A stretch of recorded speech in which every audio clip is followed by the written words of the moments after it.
Ginawa ko dalawang parehas na kahoy kahaba, ganyan lang natin, ganyan, sabay pukpok tayo. Recap tayo. Ang nangyari dito guys, ayaw niyang umikot, kumbaga napigilan yung ikot niya, kaya uminit yung motor. Nung uminit yung motor, siyempre may thermal fuse. Yung thermal fuse pumutok. Nung naputol yung thermal fuse, siyempre wala na siyang power. So hello mga ka-DIY. Ayan, mayroon tayong ayusin na electric fan guys. So ito yung electric fan ng ating kapitbahay na yun. Sa electric fan kasi guys, madalas talagang nagiging problema niyan pag hindi umaandar. It's either pag walang reaction, ibig sabihin walang ugong yung makina. Madalas talaga mangyayari yan is yung thermal fuse. Pero pag may ugong naman, yung bushing at saka yung pinaka-axle, yung pinakakabitan yung ng LEC, yung papalitan. Ito guys, talaga siya, wala siyang reaction. Ayan, sinaksak na natin. Tapos wala siyang kahit mo, zero talaga, kahit ugong konti, wala po. Tapos pag tinester natin yan, tayo, kahit dito na lang sa X1 na lang, continuity lang naman tayo So pag iganyan mo, dapat papalo to. Ayan, pag nilagay natin sa number yung yan, walang reaction. Kung makita mong walang ugong, thermal fuse, pinakaunang suspect dyan. Itong sa taas, yan, lakasan mo lang guys, medyo matigas konti yan. Ang trabaho kasi ng thermal fuse guys is siya yung parang puputok pag iinit yung electric pan natin, kumbaga para hindi siya masunog. Yun ang pinakatrabaho ng thermal fuse. Tapos yung iba nagba-bypass, wag natin gagayahin yun guys. Ibig sabihin nagba-bypass, hindi nila ginagamitan tinanggalan nila ng fuse. Napakadelikado nun. Pag uminit yung electric pan mo, pag walang thermal fuse, hindi mapuputol. Ibig sabihin susunugin niya yung buong electric pan mo. So vacuum muna natin guys, iwas asthma guys, kasi tayo may asthma tayo. Kaya vacuum natin.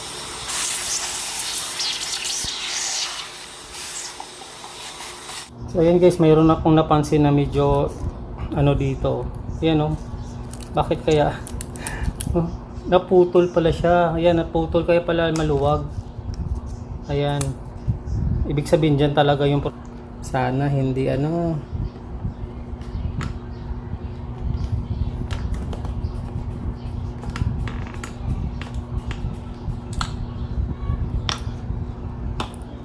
sana yung hindi pinakamotor ang problema guys.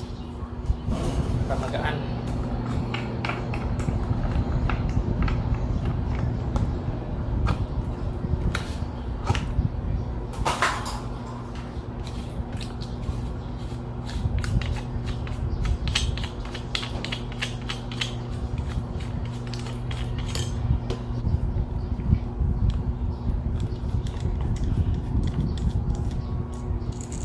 Mukhang hindi pa to ganun kaluma na electric fan guys, pero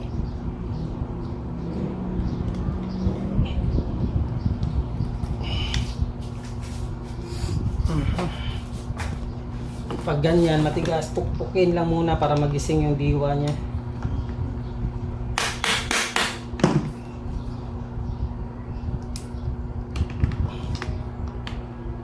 Opo, ang tigas.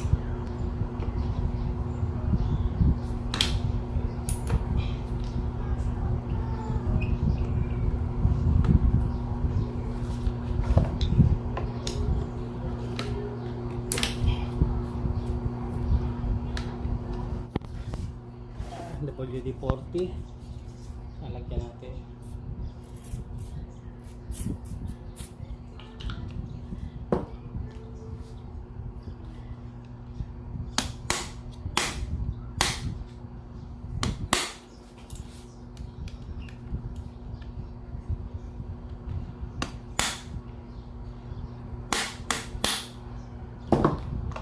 Sana maano. Tigas.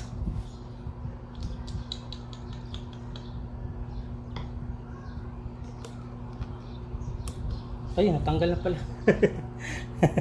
Kala ko di pa natanggal. Yun. Epektibo yung pinukpok, guys.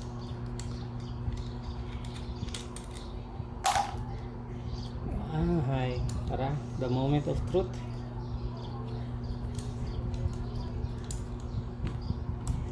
Apat lang pala to, nandito yung dalawa sa baba.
Ganda pa naman ng mga bushing, guys, oh. So yung thermal fuse nya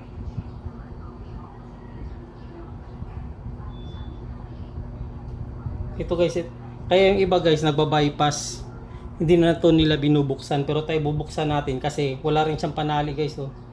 Wala siyang panali, so ibig sabihin posible din siyang masira kasi wala siyang tali. So kaya natin binuksan para malagyan natin ng tie wire. Tapos yun, yung fuse nya, ito yung thermal fuse nya, guys, hindi kagaya dito sa usual na thermal fuse. Buti na lang nakabili tayo ng ganitong klase. Ganito yung dapat ang madalas na ginagamit. Ito to 120 temperature nya, 130 pala to, tapos 2 ohms. Pero yung sa kanya, hindi ganito ang itsura. Hindi ganito. Ito yung thermal fuse nya, guys, oh. So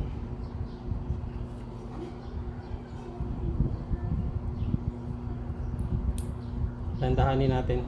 Sana hindi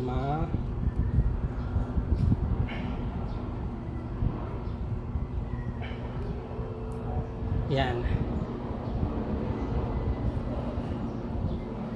Tapos, guys, pwede natin ito matesting ngayon kung thermal fuse lang ba ang problema. Ayan, dalawa na natanggal. So ang connection ng dalawang thermal fuse, ito, try natin i-ganyan. Kung pag-tester natin, papalo siya. Pag papalo siya, ibig sabihin thermal fuse lang kailangan. Ipagdikit lang natin. Pero hindi yan nakasaksak, guys, yung ginamit nating tester kanina. So thermal fuse lang ang problema kasi dapat kasi pag naka ganyan yung tester natin nakalagay sa X1K, tapos naka-switch sa number, kahit saang number, guys, yung dapat papalo yan. Ngayon, ito yung dulo ng thermal fuse na dalawa. Ito, 1 tsaka 2. So ipagdikit natin sila, guys, para malaman natin kung papalo to. Pag papalo, ibig sabihin thermal fuse lang ang problema. Ayun, pumalo, pumalo. Ibig sabihin thermal fuse lang kailangan natin palitan, guys. Yan, yan, di ba? Yung iba, sa mga unsafe na mga tao, pinagdudugtong nila to, guys. Ibig sabihin, binabypass nila yung thermal fuse. Pero yun nga, napakadelikado nun. Kaya tayo, kailangan natin lagyan talaga ng thermal fuse para kung uminit man siya, ang unang mapuputol yung pinaka fuse. Ayan, papalitan na natin ng fuse to guys. Yung ano, ipapalit nating thermal fuse guys. Ano siya, 130 degrees. Parehas lang sila, 130 degrees. Tapos 2A din sila parehas. Pero yung forma lang nila is magkaiba. Pero parehas lang sila ng tao dito, yung ng voltahe. O ng value pala. So, dito din siya nakakabit. Ganun din. 130 degrees Celsius 2A din. So parehas lang sila. So since na parehas lang naman sila, ito na lang gagamitin natin. Ikakabit natin. So dito sa thermal fuse na ano natin guys, pagtanggal, kunting ingat lang talaga tayo. So ganyan. Tanggalin muna natin. Tapos sobrang may maliliit na wire dyan kung napapansin nyo. Ingatan nyo lang na hindi maputol para hindi na madoble yung trabaho.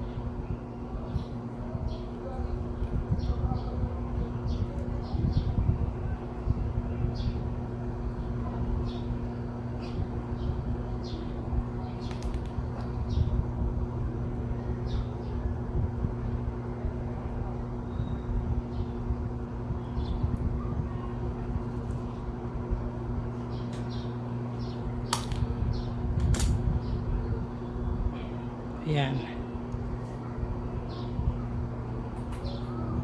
Tapos yung thermal fuse natin, kiskisin lang natin konti para sigurado tayong walang makintab, kasi wala na tayong, hindi na tayo maghihinang dyan para dikit na dikit.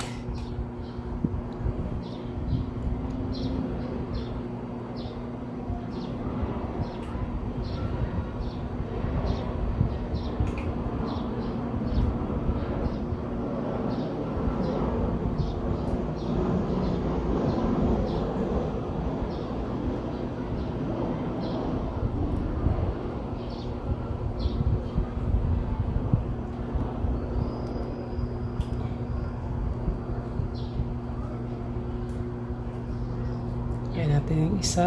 Saan ba yan? Ito.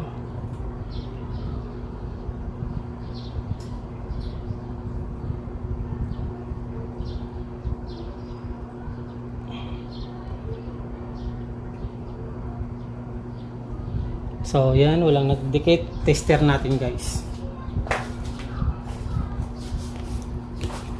Yan, tester natin.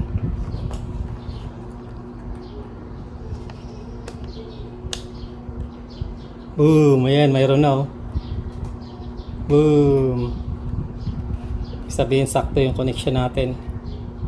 Tapos guys, bumili tayo ng shrinkable tube para safety talaga lahat ng ginagawa natin guys.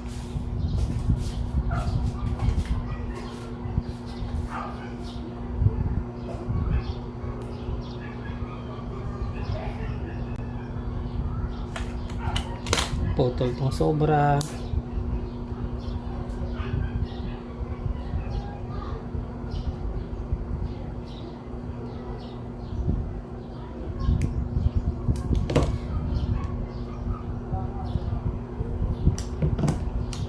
Hindi po tayo araw-araw gumagawa guys kasi hindi talaga tayo electrician. Ano lang tayo, pag may sirang electric pan, yan, alam lang natin ayusin. Madalas na mga electric pan natin nung kabataan tayo, talagang ako po talaga ang gumagawa. Kailangan palitan to ng mga shrinkable tube kasi puro sablay na. So yan guys, nilagyan na natin ng shrinkable tube. Di ko napakita kasi akala ko nagre-record ako, di pala naka-record yung video natin. So paglagay pala niyan, tapos gamit nito, ito yan. Bili pala natin ito isa, 15 pesos isa. So isuksok lang tapos initin para mag-shrink siya, para iipitin niya yung mga wirings. So, di ko lang napakita sa inyo sa video, yun nga, naka-off yung video natin. Tapos, Tatay-wire na natin siya.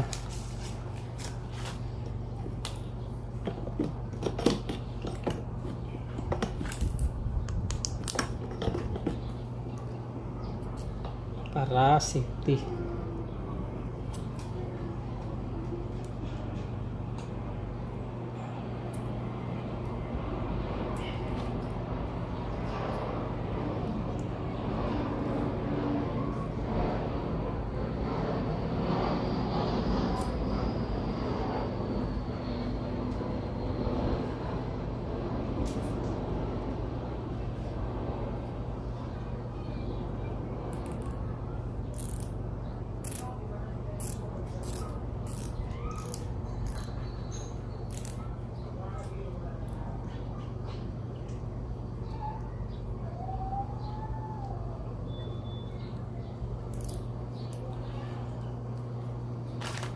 Dalawa na ilalagay natin.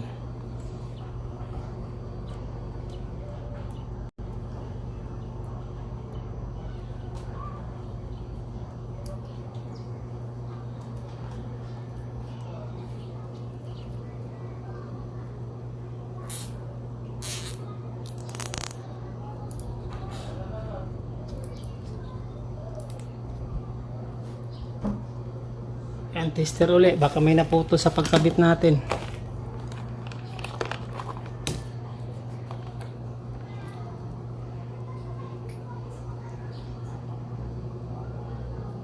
Ayan. Yan ang ibig sabihin guys. So, pag naka-off yung electric fan, pag walang di nakalagay, di naka-switch sa number yung electric fan, wala talagang palo dapat yan.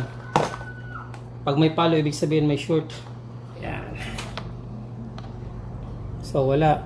Pag pipindo tayo, ayan o.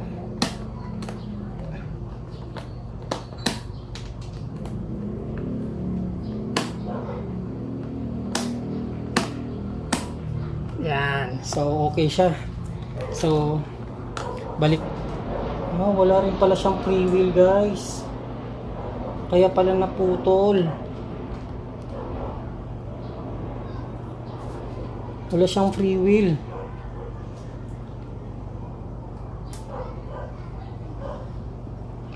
So, yun ang ibig sabihin. Kaya na putol siya guys. Kasi umugong sabay naputol yung thermal fuse. Pero pinaka problema pala talaga niya yung makunat. Hindi siya para siyang free wheel. Oh. So, dalawang problema pala nito. Hindi na umikot yung LEC, yung pinaka shafting niya, ito. Kaya siya uminit. Pag init, ayun, naabot yung inabot siya dun sa degree na cutting point ng natin, ng thermal fuse, kaya siya naputol.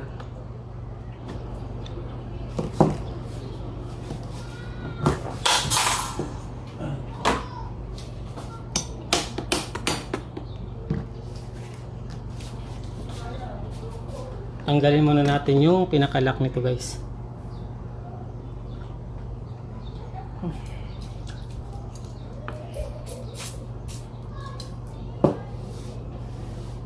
Dito natin ikakalang, sabay paluin natin.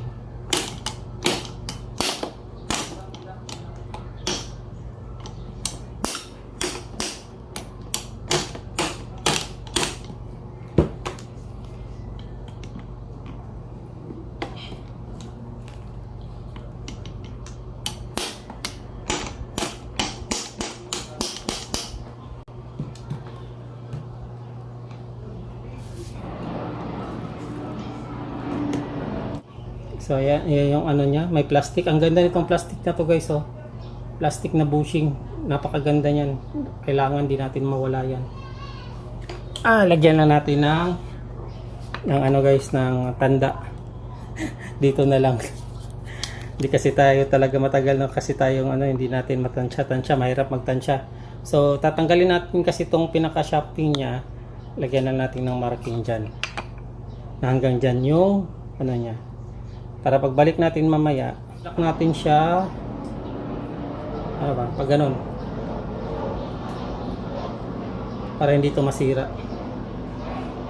Ayan, madali lang pala guys. Ganyan lang. Papaluin.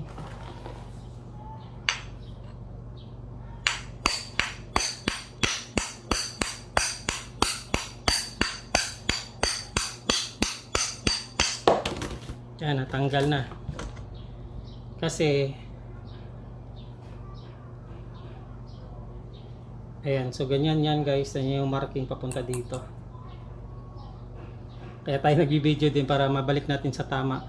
Tapos yung arrangement ng bushing, ng bushing nga, ng washer, itim at saka puti.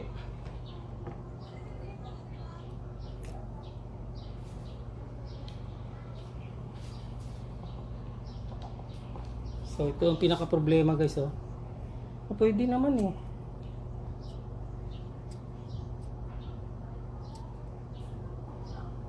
Parang pwede pa to.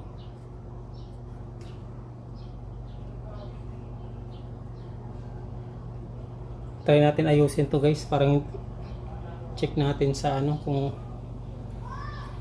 parang nagdumi lang eh. Wala siyang play kasi. Yan oh, maganda po oh. Tapos yung dito na lang.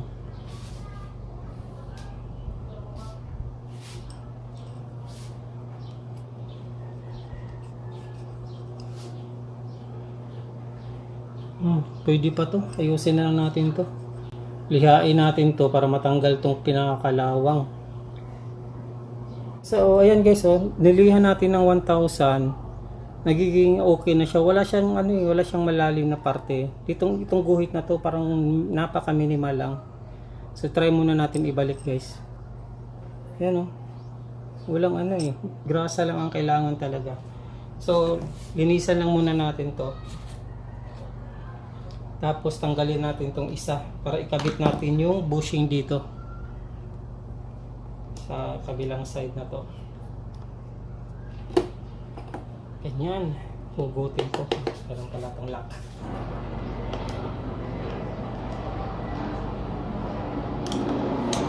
Ayan.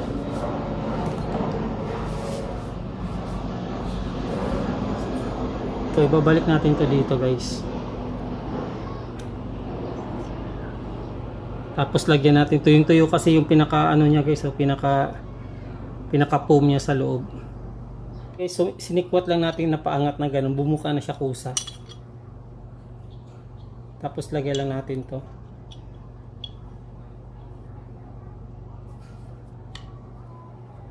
Hirap eh. Hirap sabi. Yan oh. Ang galing oh. Yan, nabalik na natin. Lagyan na natin ng grasa yan, ng langis. Kasi yung ito medyo naangat natin pag natin, pitpitin na lang natin. Ayan, napapansin mo. So, ayan na guys, yung mga lock niya, ayan, nakaipit na talaga sa bushing.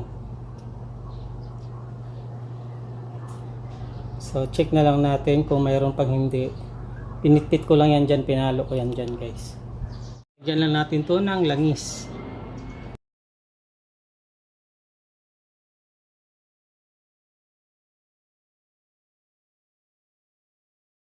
Ang lambot na oh. Walang sabit oh.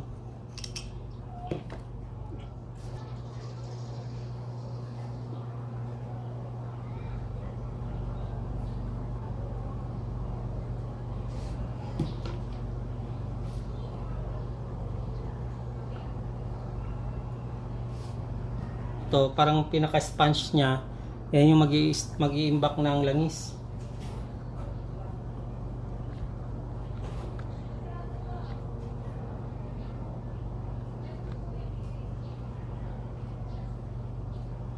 Ayan lang natin siya na, ayan, sobrang padami nilagay ko. Pag hindi na maghihigop, ayan, punasan lang natin yan. Hayaan muna natin. Papaluin na natin dito. Kanina pinalo natin gamit ng martilyo dito, pero hindi ko na nilagyan ng kahoy kasi ito naman hindi ito masisira kasi yung gear nito nagagamit lang dito sa pag-ikot. Ikagaya dito sa harap natin, ito kasi yung harap, ito nilagayan ng pinakalock. Ito yung harap guys. So dito natin magpipihit ng LEC. Kung malustre dyan or mapitpit yung pinaka-thread niyan, mahihirapan tayo. So kaya gagamit lang tayo ng kahoy thread. Mahihirapan tayo. So ito yung paraan na ginawa ko. Dalawang parehas na kahoy kahaba. Ganyan lang natin. Ganyan. Sabay pukpok tayo.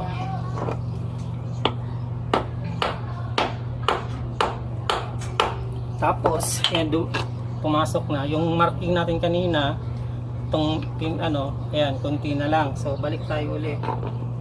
Ganyan lang.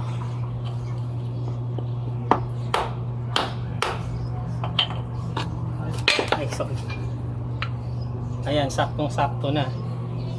So, yun lang ang solusyon para mabalik to. Kahit walang gato. O itong una, tapos itong plastic na puti na washer. Ayan, ganun din sa kabila. So, dito pala guys, hindi pwede gumamit ng grasa kasi ang grasa na tumitigas. Lalong maglalak yung nyo.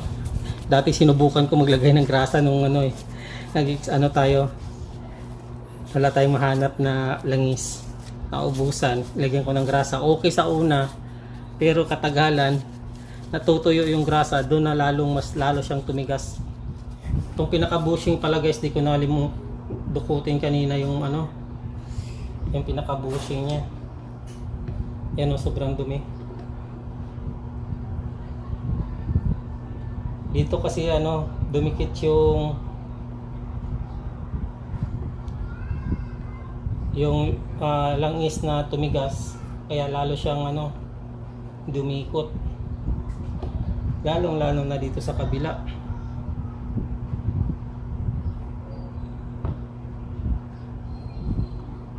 Linisin lang natin.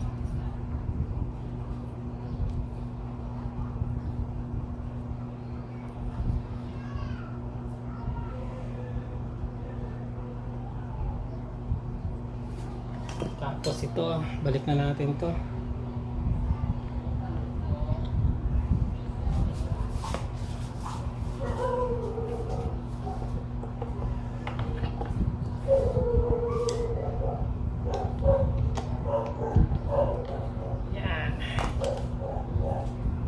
Una.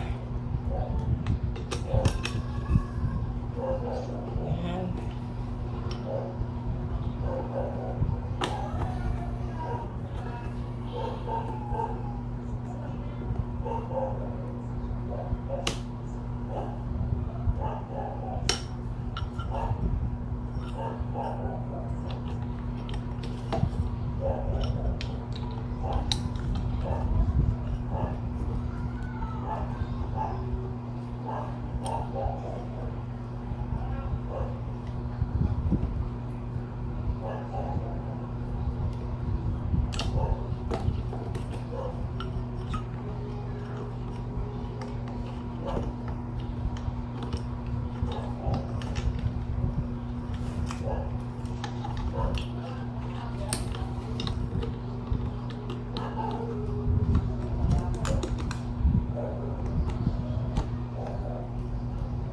Yan.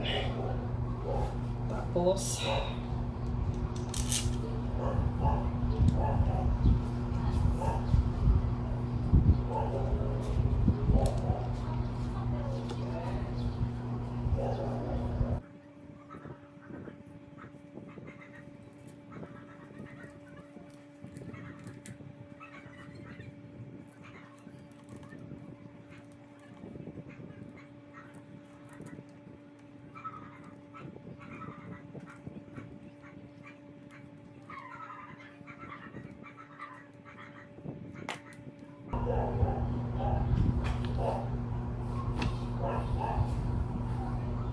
talaga siya guys, may siya kunti.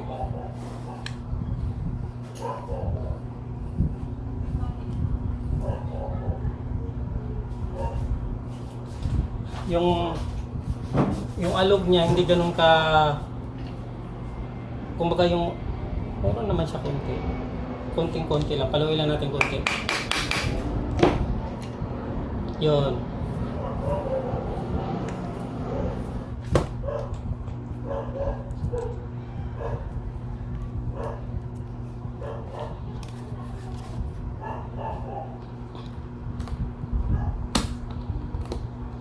Yun, mayroon. Okay, mayroon pa rin. Ibig sabihin okay yung pagkabit natin. Tapos, katry na natin siya guys. Lagyan natin na para makita nyo na, ikot. 0, 1. Yun, no? Oh.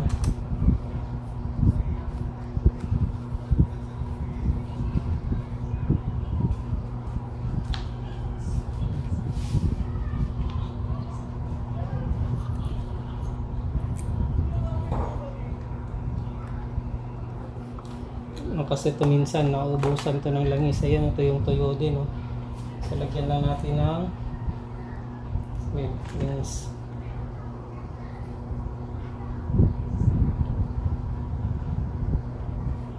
Ito yung tuyo na rin guys.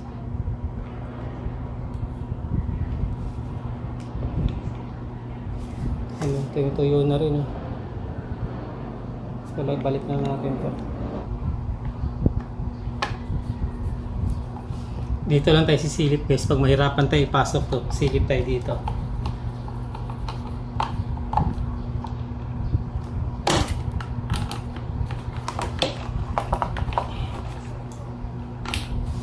Let's go, assemble na. Final testing.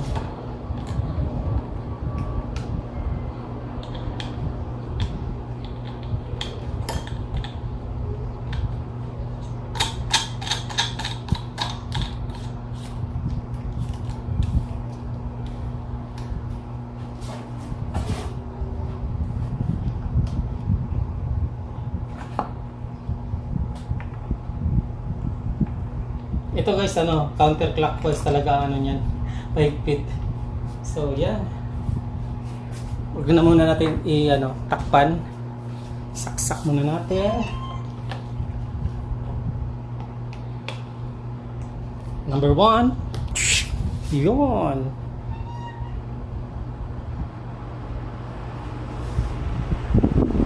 Lakas. Number 2. Tsaka number 3. Yan, lakas. So, balik natin to pala. Kalimutan natin. So, ano lang yan. Biin.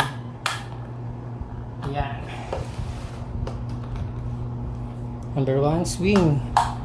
Oh, lock pala. Swing. Yan, tahimik po. Ganda pa talaga ng shafting guys.